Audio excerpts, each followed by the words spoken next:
everybody. Hope things are going smoothly for you. Today is Wednesday, February 16th. Current assignments are Chapter 3 homework and quiz, which are currently slated to be due Monday the 21st at midnight. Today, we're going to continue looking at momentum, impulse, and collisions. We'll work some collision examples together, look at how momentum is conserved within collisions, look at some kinetic energy collision examples as well. And Friday, we're actually going to talk about gravity. At least that's what we're scheduled to talk about.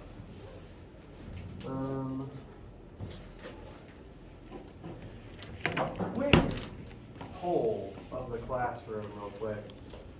Has anyone had, like within the last 48 hours, issues with Achieve, the homework site? So. Has anyone been tried to log in, been unable to see anything, like had a white screen for any length of time? Okay, maybe about 10%. Okay, so weird, some people have been seeing it, some people haven't. Issues for me to complain to Achieve about. Thank you. That's some people with more significant issues that I need to get some data on, so thank you for that information. Today, we're just going to keep moving forward with momentum.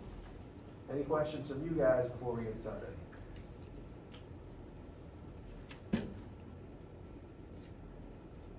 All right. So,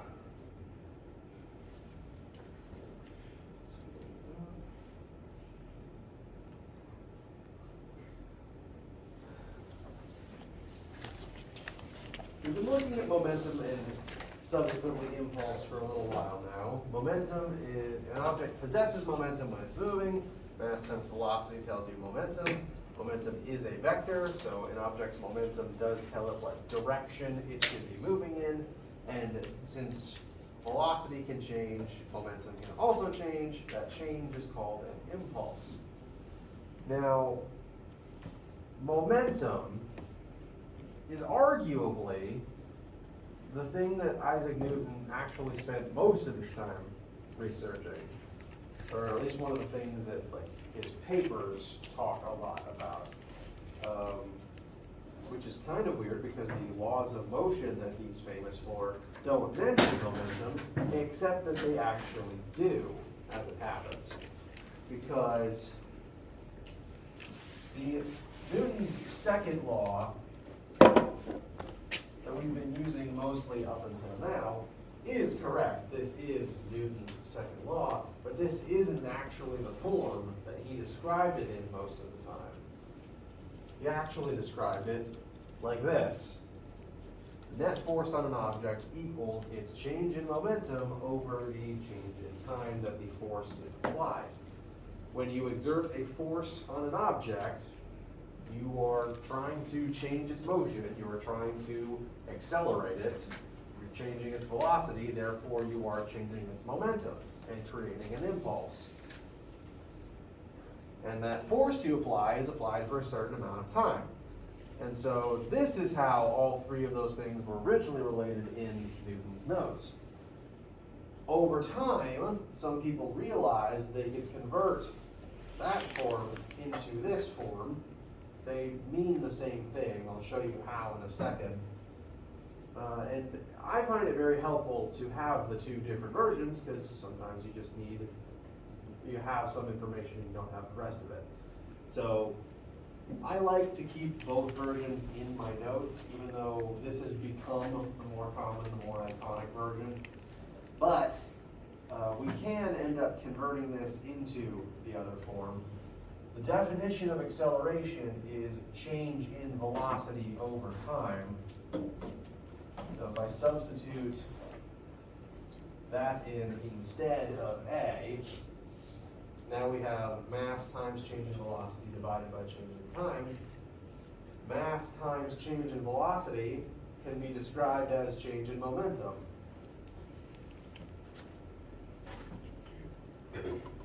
So kind of like with the different formulas for power, it really is the same formula. It's just a matter of perspective and maybe which variable ripples happen to know.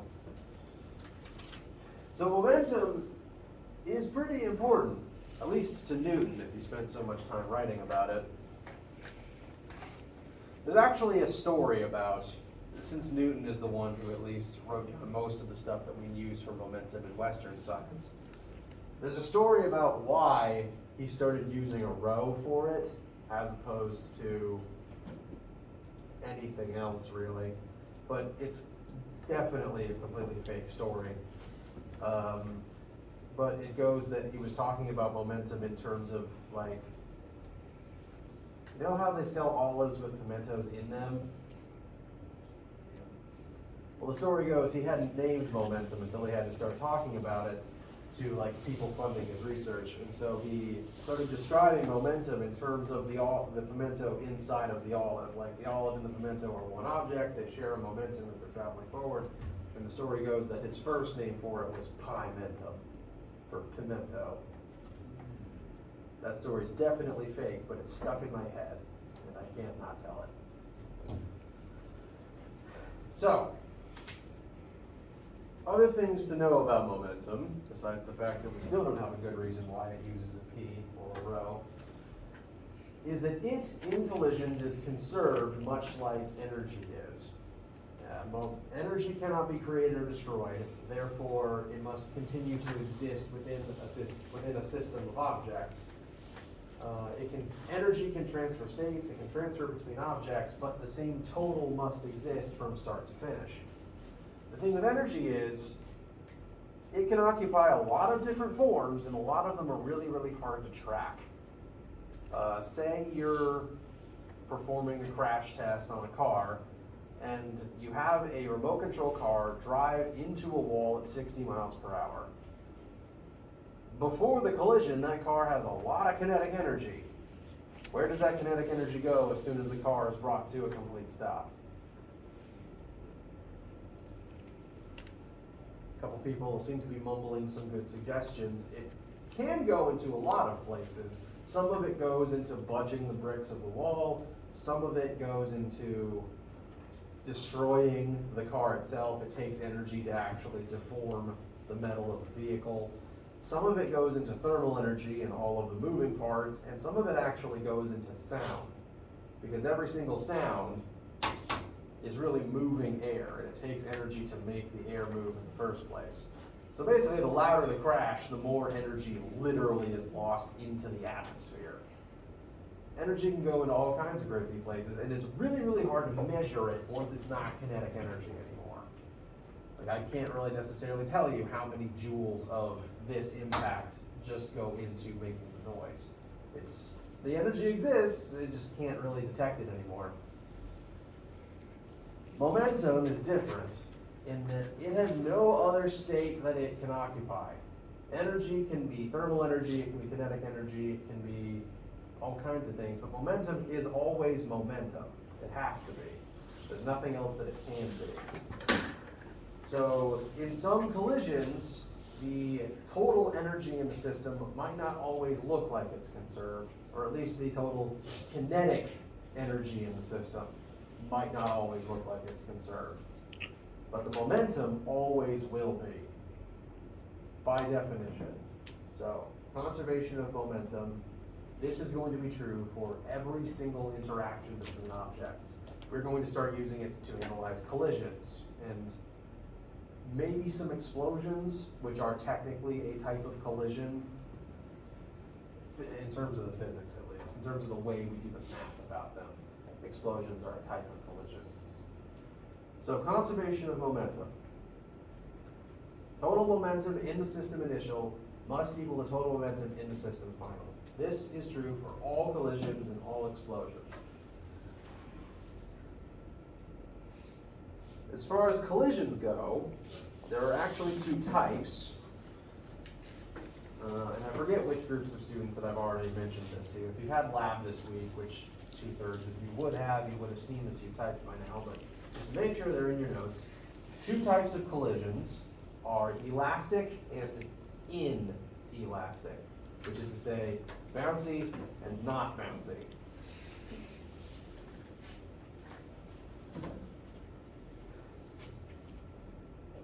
You've witnessed both types before, because at some point in your life you probably threw something that bounced on impact with the floor and wall, and you've probably thrown something else that didn't. And the type of collision you have depends on the colliding object, what it's physically made of.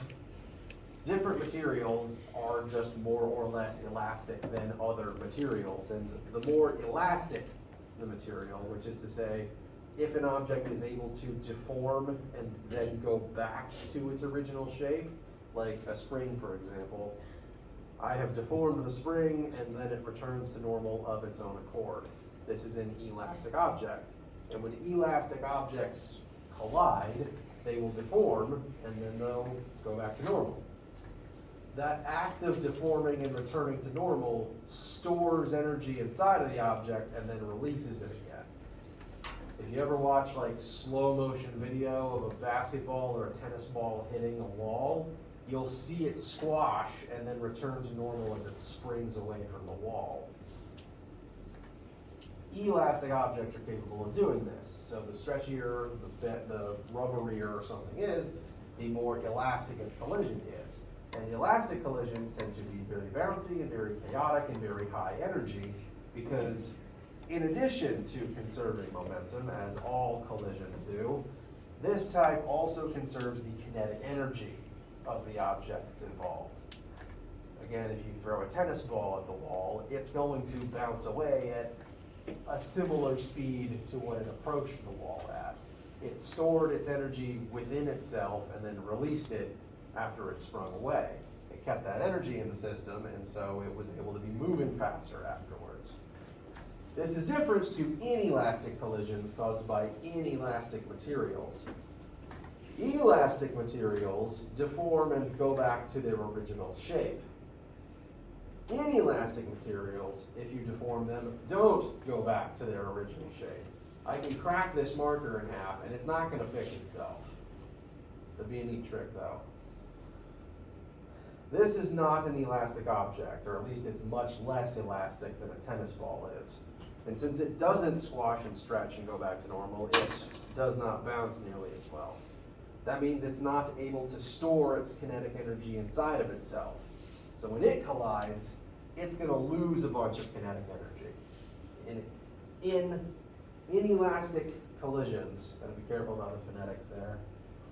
Inelastic collisions don't conserve kinetic energy. The energy involved obviously still exists, it has to, but it's going to become non-kinetic forms like sound and heat and all that. But the momentum will be conserved.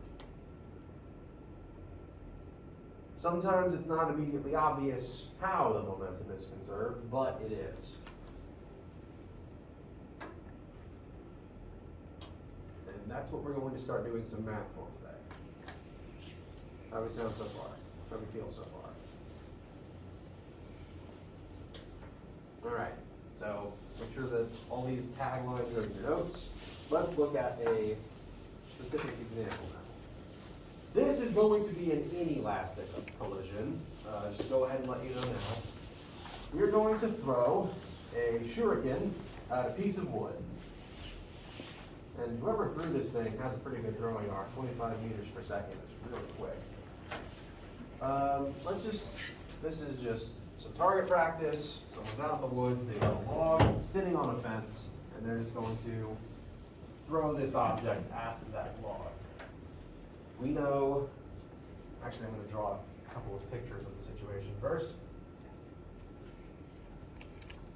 This is going to be our first collision example, our first official collision example. And every collision has a before state and an after state.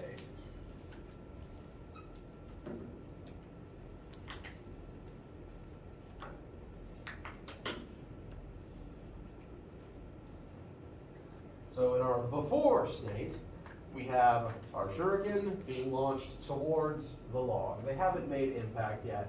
We've kind of frozen time with the shuriken in midair, and the log is just sitting stationary on its fence post.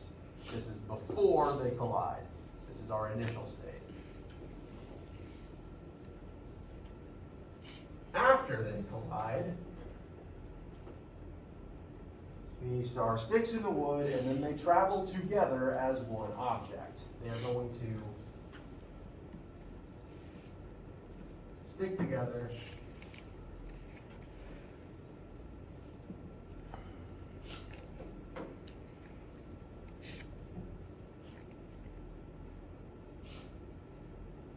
and now move together as one. If you've ever, when you throw something at sorry, rewind, I'm stumbling over my words and I apologize.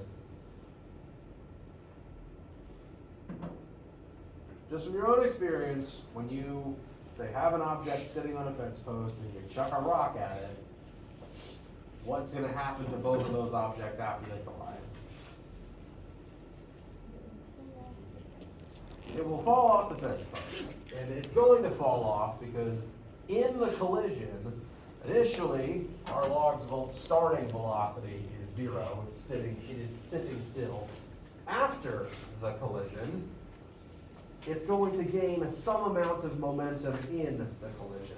The throwing star is going to hit it. Momentum is going to transfer from the star into the log. Now the log has momentum. Now the log has a velocity, compelling it to move. And if it moves at all, it's going to end up falling off of the fence post. So all you really got to do is make contact. So these are the initial states and the after state. We have originally 2 separate objects moving at 2 separate velocities. Afterwards, they have functionally combined into one and are traveling together at one unified but very reduced final velocity. We've got our picture. Let's list our variables. We have mass. We call that mass of the star is 100 grams. Are we going to want that in grams? No. How many kilograms is 100 grams? Very good. 0.1 kilograms. We also have the mass of the wood. We call that MW. It is 16 kilograms. We also know the initial velocities of our 2 objects. So velocity initial star is 25 meters per second. Velocity initial wood is 0 meters per second. It is stationary to start. Their masses will remain the same from start to finish. So these will remain unchanged in the after state. But in the after state, we don't yet know their final velocity. Not yet, at least. Now, something nice and convenient about inelastic collisions is that since the objects don't bounce off of each other, they tend to stick together. Not always perfectly, but more often than not, the more inelastic a collision is, the objects involved in that inelastic collision will, if they don't stick together, they'll at least move pretty similarly to each other afterwards. And the more they stick together, the more inelastic the collision is. This, since the shuriken is literally now embedded in the wood and they are forced to travel together, this is what you would call a perfectly inelastic collision. They're literally stuck together, they're literally traveling as one object. That means they have one unified final velocity, which means that we don't actually have to find 2 separate final velocities, it's just one combined final velocity. That'll make our math actually a lot simpler in a minute. But, if you look at the question, we've got our picture, we've got our knowns and unknown variables. What we've been asked to find is, what is the velocity of the unified star-wood combo after they have collided? Does anyone have, well, okay, let me ask it like this. We have 2 initial velocities. The star is moving very fast at 25 meters per second, and the log is not moving at all initially. When we find a number for this unified final velocity, do you think it's going to be closer to 25 or closer to 0? Closer to 0. It's Very good instinct. The log has way more mass than the shuriken does. And the more mass something has, the less a certain amount of momentum visibly affects it. If I have 10 kilogram meters per second of momentum, if I put that momentum into, say, a pebble with a very small amount of mass, it will move very quickly with that amount of momentum. But that same amount of momentum in a boulder, much bigger mass, it's going to have a much smaller velocity as a result of having that amount of momentum. And what we're going to see here is the shuriken is bringing all the momentum into this situation. But once that momentum is shared between it and the much more massive log, their combined final velocity is going to be dramatically reduced. Let's prove it mathematically. Whoops. A chair form is expanding.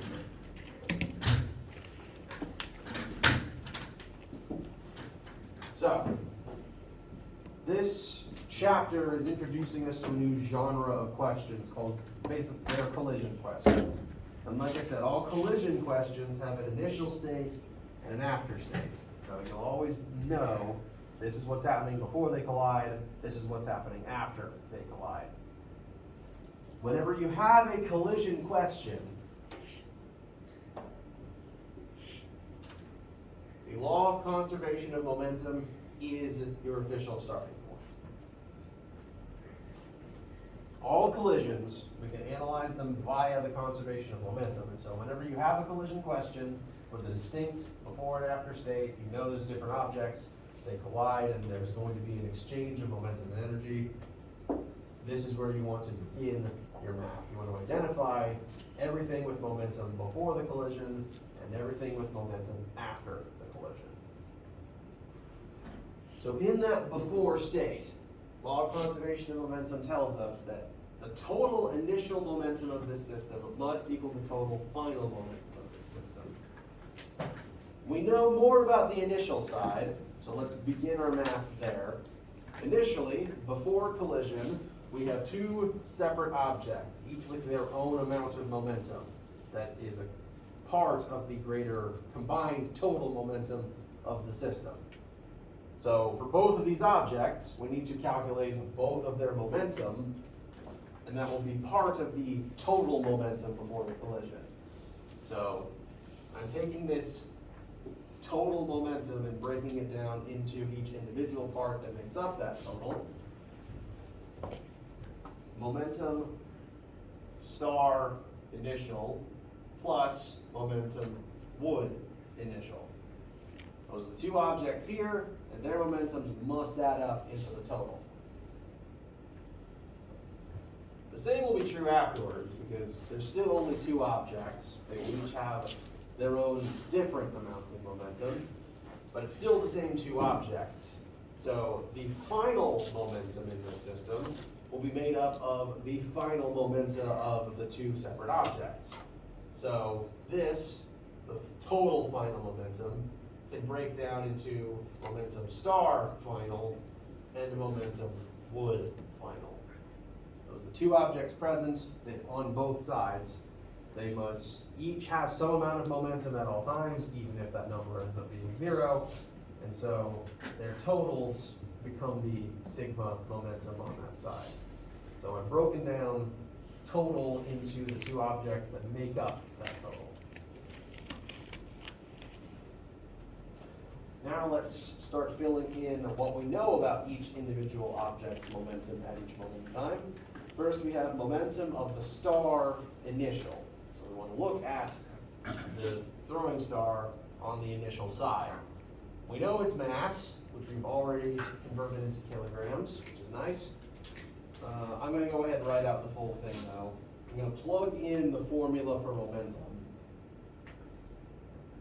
So momentum of the star initial will be made up of the star's mass times the star's initial velocity. The total momentum of the log initial will be the log's mass. Oh, I called that wood, sorry. Mass wood times velocity initial wood. That's the initial stuff. Afterwards, We can keep plugging in the same formula for momentum. Momentum of the star final will be made up of the star's unchanged mass times the star's final velocity. And momentum wood final will be the wood's mass, which is still unchanged, times the wood's velocity final.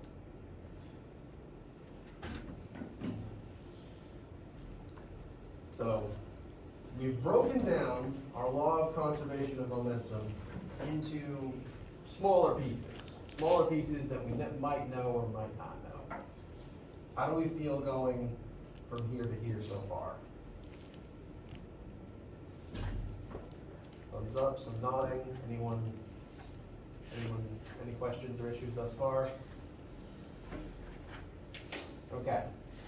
One thing to note that will become very convenient about this type of question, specifically inelastic collisions where the objects stick together. Since they've combined, basically, they will have one unified final velocity. So we're not actually searching for two separate final velocities, it's just one. They're stuck together, they have to move as one object at the same speed. And so we don't really have two separate velocity final terms that we need to solve for. It's going to be the same velocity final term across both of the final objects, or the final state of both objects. So this is the same variable twice.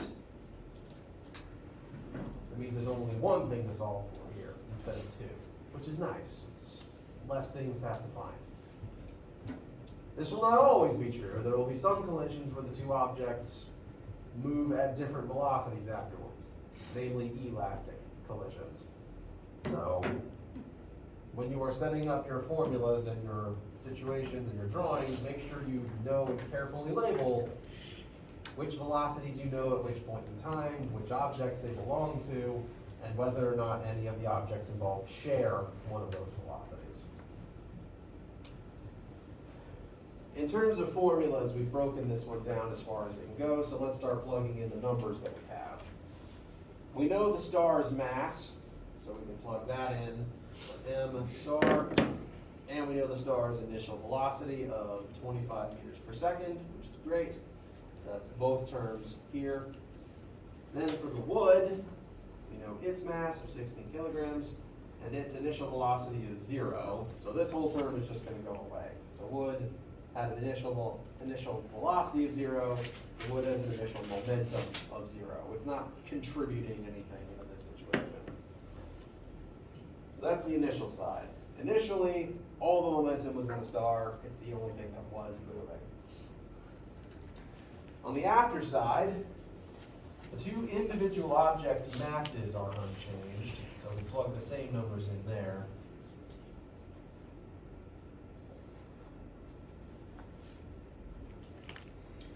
But now they are both moving at new, different, unknown final velocity.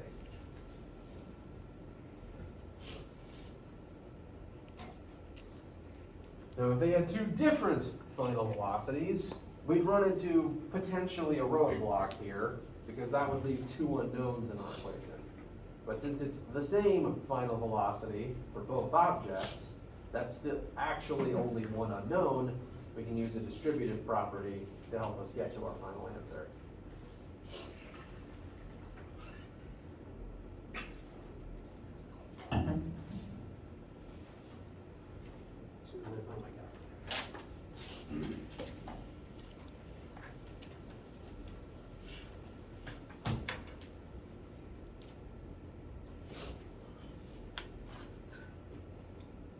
Questions so far? Okay, so, because everything we have is plugged in, there's technically only one unknown left. Let's start simplifying the left side. 0.1 times 25 will become 2.5. This whole term is going to become 0. I'm just going to eliminate it now. So our entire left side is now 2.5 kilogram meters per second of momentum. That is all the momentum that exists before the collision, and that same amount of momentum will continue to exist after the collision, but now spread across both objects. On our right side, we have two different numbers multiplied by the same thing being added together. And I'm going to recommend you utilize the distributive property. Specifically the part of the distributive property where, well, let me just go ahead and write it down.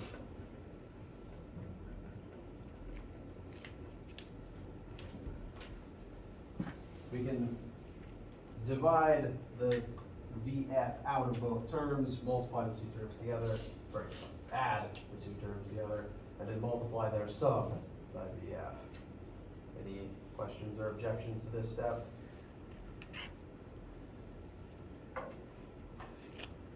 All right, so that's functionally going to make our right side VF times 16.1. And then we just want to divide both sides by 16.1.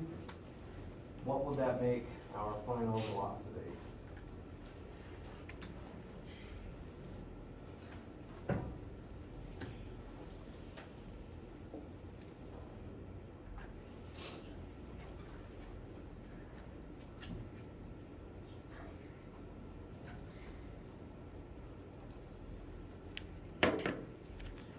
How do we feel about 0.155?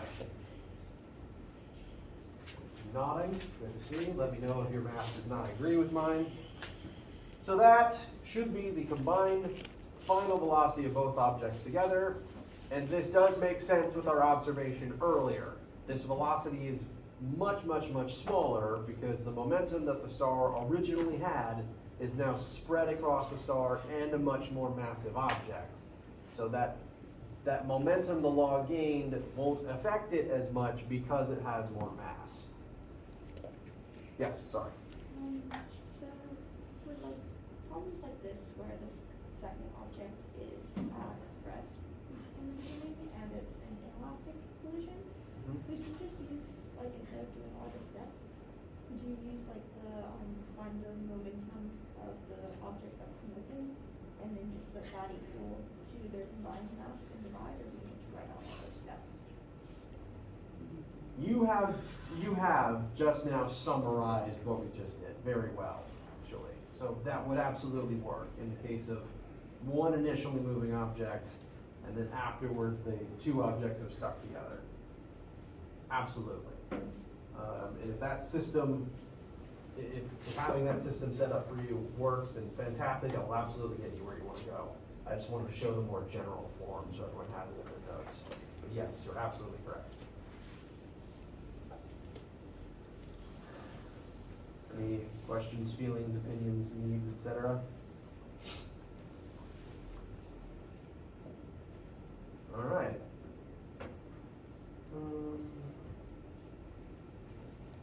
I'll turn my notes and double check what I want to talk about next.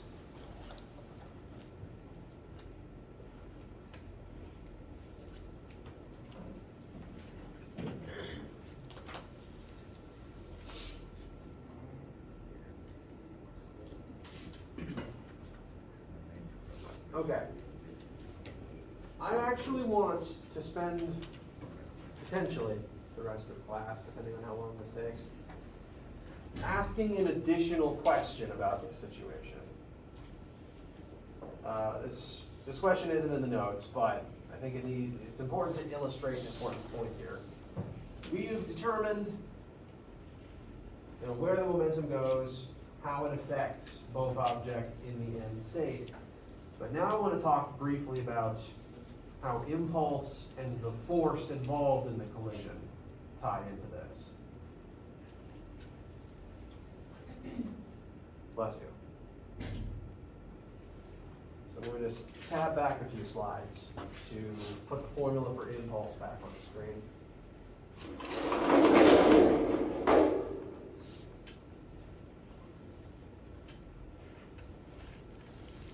The two objects involved in our throwing star log question, they're both involved in the collision. Both of their momentum are going to change from start to finish. The shuriken goes from moving very quickly to moving very slowly, and the log goes from not moving to some amount of moving. Both of their velocities changed, therefore they both underwent an impulse in this situation. I want to calculate those impulses now to show how they compare. Because there's an important thing to note about them and about impulse in two-object collisions. So, additional question now, we are going to find the impulse from start to finish of both objects. So, impulse of the star. We know the star's mass and we know the star's initial and final velocities, so we can, what I recommend us doing is using the impulse equals mass times change in velocity version.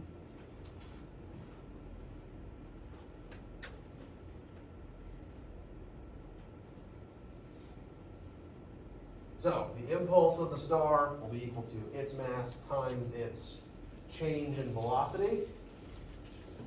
Star's mass is 0.1, and keeping in mind that delta anything is always final minus initial, we want to plug in its final velocity of 0.155 and subtract its initial velocity of 25. And that will tell us the star's impulse. Note that since the star slowed down, since it lost momentum, its impulse is going to be negative. If we look at the map here and compare it to what we would expect, it will have a negative impulse because it lost momentum. The change in its momentum was negative, and our math will support that. Let's also look at the impulse for the wood. We want to use the wood's mass times the wood's change in velocity. So that's a mass of 16. Its final velocity is the same as the star's, 0.155, but its initial was 0, which won't give us a negative answer because the log gained momentum. So its impulse would have to be positive for that reason. We should get a positive answer here, and that makes sense since the log had to gain momentum.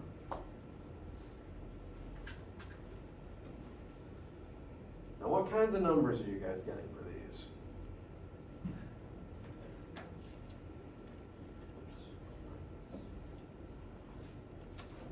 I think I did mine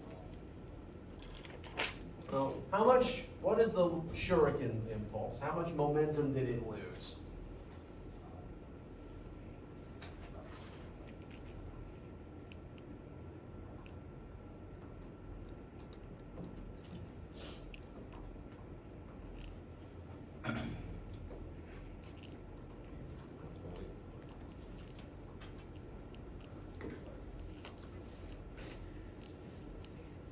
I'm getting about negative, negative's important, 2.48 kilogram meters per second approximately.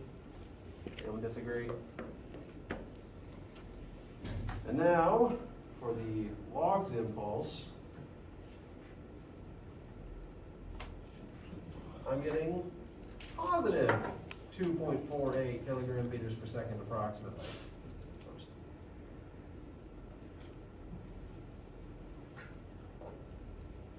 The signs are different, but their impulses have the same magnitude. This actually makes sense because from start to finish, initially the shuriken had all of the momentum and the log had none. In the collision, the shuriken lost this much momentum, and momentum can't be destroyed. It has to go somewhere. It went into the log. So the log gained what the shuriken lost. So the rule here to keep in mind is that two objects involved in the same collision will have equal and opposite impulses. Since momentum is conserved, if one object loses it, the other has to gain it.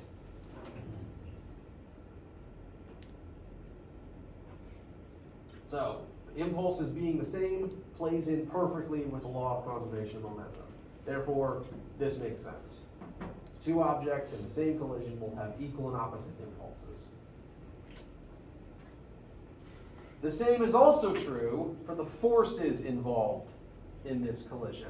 Every collision has to involve forces because the force is what actually causes the object's velocities to change. Shuriken hits the log, the shuriken will exert a force on the log, and that's how the shuriken physically embeds itself into the wood.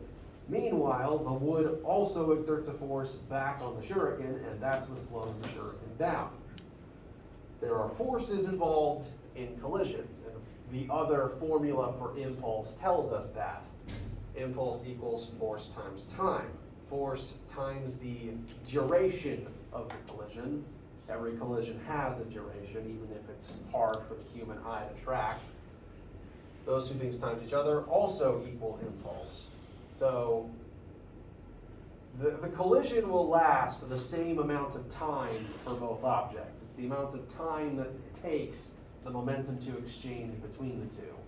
I usually estimate most collisions that you kind of blink or you'll miss it. I estimate most of those to last about a millisecond. That tends to be about human processing speed. And since they have equal but opposite impulses, and since the time of the collision would be the same for both, that tells us that they would exert equal but opposite forces on each other in that collision. This also makes sense because of Newton's third law, the law of action and reaction, equal and opposite reactions. Shuriken exerts force on log, therefore log will exert the same force on the shuriken. In every single collision, if there's only two objects involved, they will have the same impulse but opposite signs, and they will exert the same amount of force on each other but opposite signs. That is the case for every single collision, even if it doesn't immediately seem like that sounds quite right. Say that, next class will probably open up with an example of a sports car, remote controlled, driving into a semi-tanker truck as part of a movie stunt. It might not seem like it, but the two objects involved, even though they have radically different masses, do exert the same amount of force on each other. You know what? A more extreme example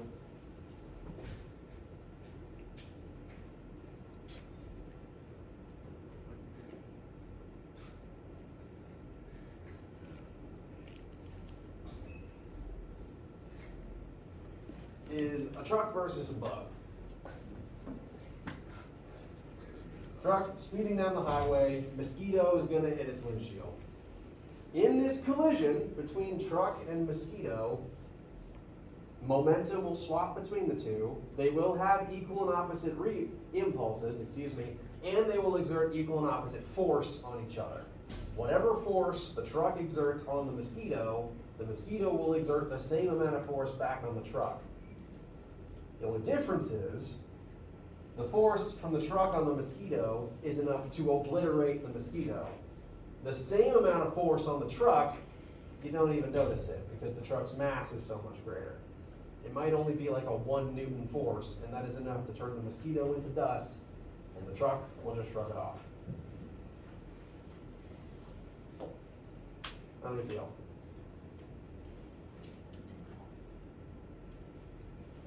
All right. We're about out of time today, so let me see what slide I want to end on. You know what?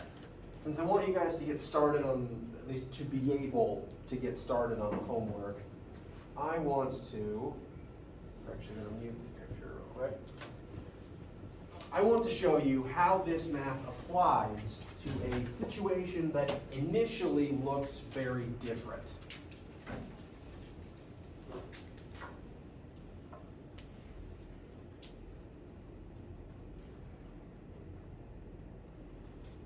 So I'm actually going to try to load up one of the new homework questions.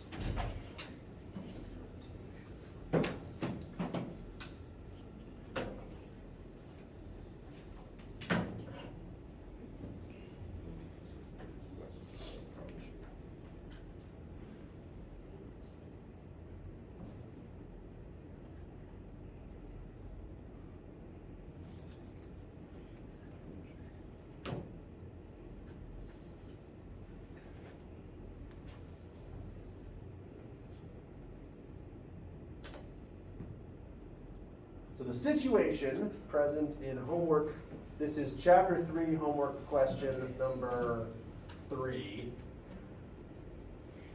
Initially, it might look rather different to what we just did. This question presents us with two figure skaters who are standing together, motionless, and they are going to push off from one another. Now, from your own experience, from your own recollection of experiencing physics on planet Earth, if two people on very slick ice are standing opposite each other, motionless, and they push off from each other, what's going to happen to both of them in terms of their motion? They're going to start sliding apart. Within that interaction between the two, one is going to push the other one backwards. They're both going to push each other backwards. Because when one pushes off from the other, there must also be an equal and opposite force on the other skater. So they're going to push off from each other in opposite directions. That is still technically a collision. It's just an explosion-style collision. They start together with no momentum, or rather a total momentum of 0. And as they push off from each other, they will each gain and swap momentum in the explosion. But because momentum is a vector, their momenta, one will be positive, one will be negative, they'll still add up to 0. So the same math we just did over here, the same formula, the same steps, applies to this situation as well. I want to show the commonalities so when you see this on the homework, it's not confusing. The two skaters both have a mass, they both have an initial velocity of 0, and they're going to push away from each other at different speeds. We know one of their speeds, we just don't know the other's final velocity. You can use this same setup here. The key differences are that their total initial momentum will be 0 because they aren't moving at the beginning, but afterwards they'll have different final velocities, and one of them will be negative since they're moving in the opposite direction. In the shuriken question, all the motion is still forward, but here, one of their motions will be backwards. Because of that negative velocity, you will ultimately, the total momentum would still add up to 0. So this method works, you just have to be very careful about positive and negative signs. Momentum is a vector, you have to keep track of what direction everything is pointing. So this question and the one about the astronaut throwing a wrench in space, they all use the same thing, even if it outwardly looks like a different situation. Questions, comments, needs, concerns? All right. Continue working on Friday. If you have any questions as you're working, I'll see some of you for lab, and regardless, have a wonderful day.